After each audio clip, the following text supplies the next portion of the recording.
आइए आइए भैया, अच्छी अच्छी चिड़िया ले जाइए।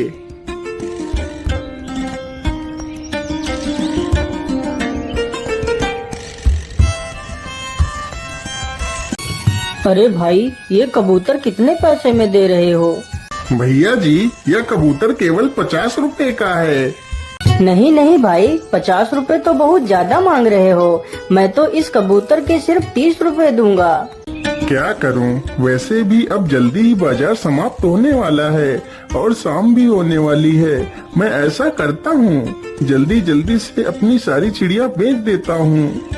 अरे भाई, तुम कहाँ खो गए? क्या बात है? अरे कुछ नहीं भाई, ठीक है, तुम इसे 30 रुपए में ही ले लो। वो आदमी जल्दी से 30 रुपए निकाल कर देता है और कबूतर को ले लेता है। वह शिकारी देखते ही देखते कुछ ही देर में अपनी सारी चिड़िया बेच देता है। अरे वाह वाह, आज तो काफी सारे पैसे इकट्ठे हो गए हैं। चलो अब मैं जल्दी से सब्जियां खरीद कर घर वापस चलता हूँ। शिकारी जल्दी से कुछ सब्जियां खरीदता है और वहाँ से चला जाता है।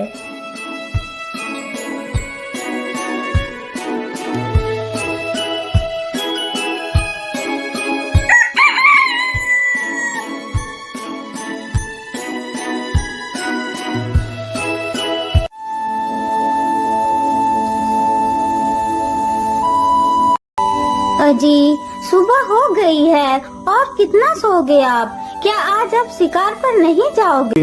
हाँ हाँ भाग्यवान, जाता हूँ, अभी जाता हूँ। शिकारी चुपचाप अपना जाल उठाता है और जंगल की तरफ निकल जाता है।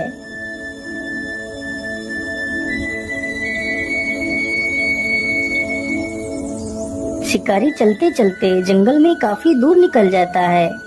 हाँ, अब तो मैं काफी दूर जंगल में निकल आया हूँ। मैं ऐसा करता हूँ, इसी स्थान पर अपना जाल बिछा देता हूँ।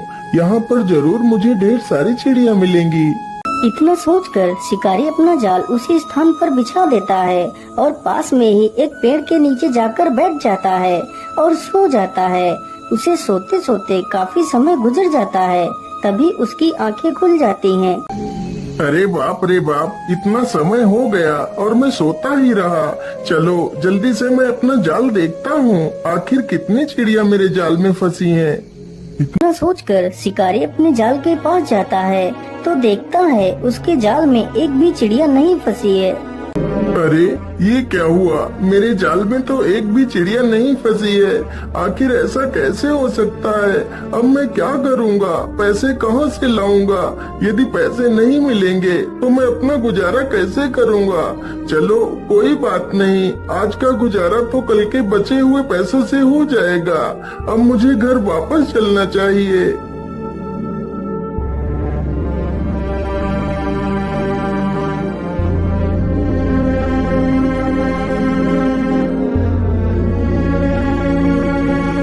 अगली ही सुबह शिकारी जल्दी उठ जाता है और जाल लेकर जंगल की तरफ निकल जाता है।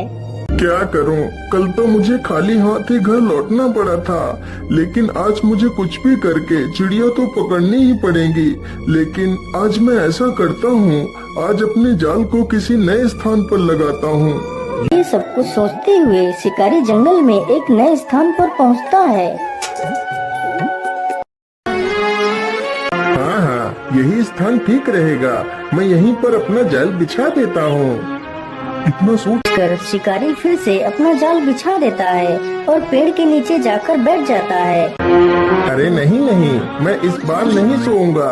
इस बार मैं अपने जाल पर नजर रखूंगा, आखिर मेरे जाल में चिड़िया क्यों नहीं फंस रही हैं। तभी देखते ही देखते कुछ ही देर में उसके जाल में कई सारी चिड़िया आकर फंस जाती हैं। तभी एक लोमड़ी उसके जाल के पास आती है और जाल को पकड़कर खींच लेती है, जिससे जाल में फंसे सारे कबूतर फर से उड़ जाते हैं। अरे रे रे दुष्ट लोमड़ी, ये तूने क्या कर दिया? मेरे सारे पंछियों को तूने छुड़ा दिया। मैं तुझे जिंदा नहीं छोड़ूंगा।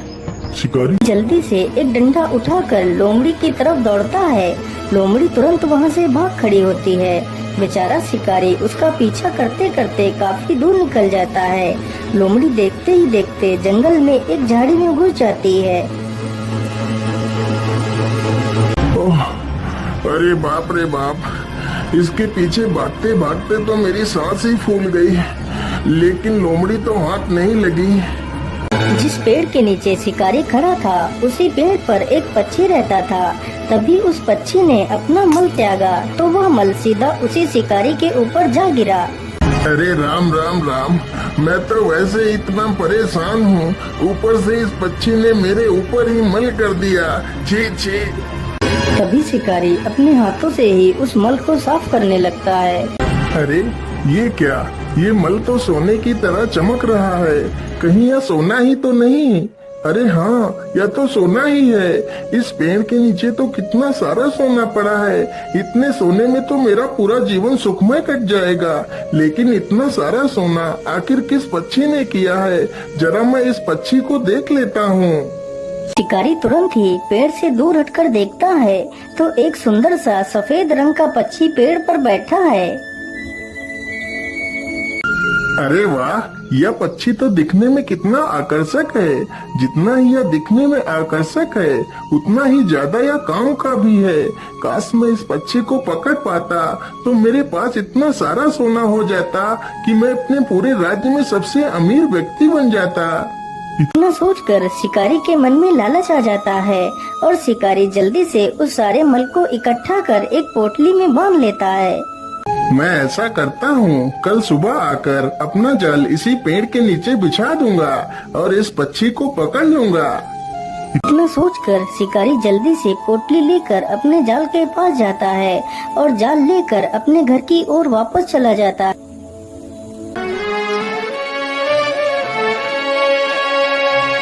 अरे भाग्यवान, तुम कहाँ हो? देखो मैं तुम्हारे लिए क्या लेकर आया हूँ।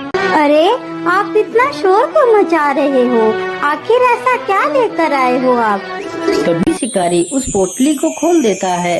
उसकी पत्नी पोटली में इतना सारा सोना देखकर हैरान रह जाती है। अरे इतना सारा सोना, लेकिन इतना सारा सोना तुम्हें कहाँ से मिला? फिर शिकारी अपनी पत्नी को सारी कहानी सुनाता है। भाग्यवान, यदि वह पक्षी हमारे हाथ लग गया तो हमारी सारी गरीबी चुटकियों में ही खत्म हो जाएगी और हमें पूरे जीवन कोई काम नहीं करना पड़ेगा। हमारी आने वाली पुश्तें राज करेंगी, राज। हाँ हाँ, लेकिन इस पक्षी को तुम पकड़ोगे कैसे? अरे भाग्यवान, एक शिकारी से तुम सवाल कर रही हो कि मैं उसे पकड़ूंगा कैसे? अरे जैसे मैं बाकी पक्षियों को पकड़ता हूँ वैसे ही उसे भी जाल बिछाकर ही पकड़ूंगा।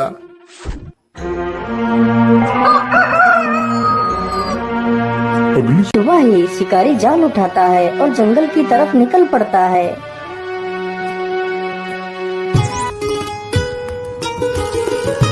शिकारी चलते चलते उसी पेड़ के पास पहुंच जाता है जिस पेड़ पर वह पक्षी रहता था। चलो जल्दी से मैं अपना जाल बिछा देता हूँ और दूर झाड़ियों में जाकर छिप जाता हूँ। शिकारी जल्दी से अपना जाल पेड़ के नीचे बिछा देता है और दूर जाकर झाड़ियों में छिप जाता है। अरे ये क्या, आज तो मेरे पेड़ के नीचे इतने सारे अनाज के दाने बिखरे हुए पड़े हैं।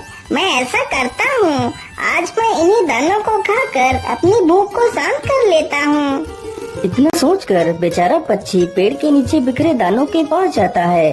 तभी वह उसी जाल में फंस जाता है। उधर घात लगाकर बैठा शिकारी जैसे ही देखता है कि पक्षी जाल में फंस गया है, तभी वह जल्दी से जाता है और पक्षी को पकड़ लेता है और उसे अपने घर ले जाता है।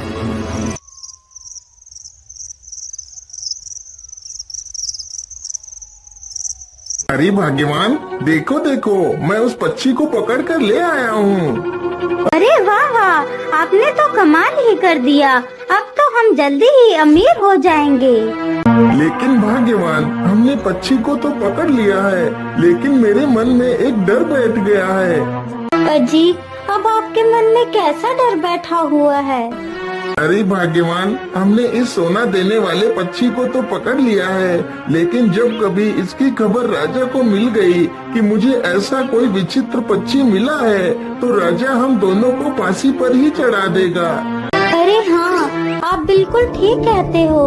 हमने इस बारे में तो कभी सोचा ही नहीं। हाँ, अब तुम ही बताओ भाग्यवान, हमें क्या करना चाहिए? अजी, यदि आप मेरी मानो तो आप कल सुबह ही इस पक्षी को लेकर राजा के पास जाओ और इस पक्षी की विशेषता बताकर राजा को सौंप दो। हो सकता है राजा खुश होकर तुम्हें कुछ कीमती इनाम दे दे। हाँ हाँ भाग्यवान, तुम बिल्कुल ठीक कहती हो। मुझे ऐसा ही करना चाहिए। मैं कल सुबह ही इस पक्षी को लेकर राजा के पास जाऊंगा।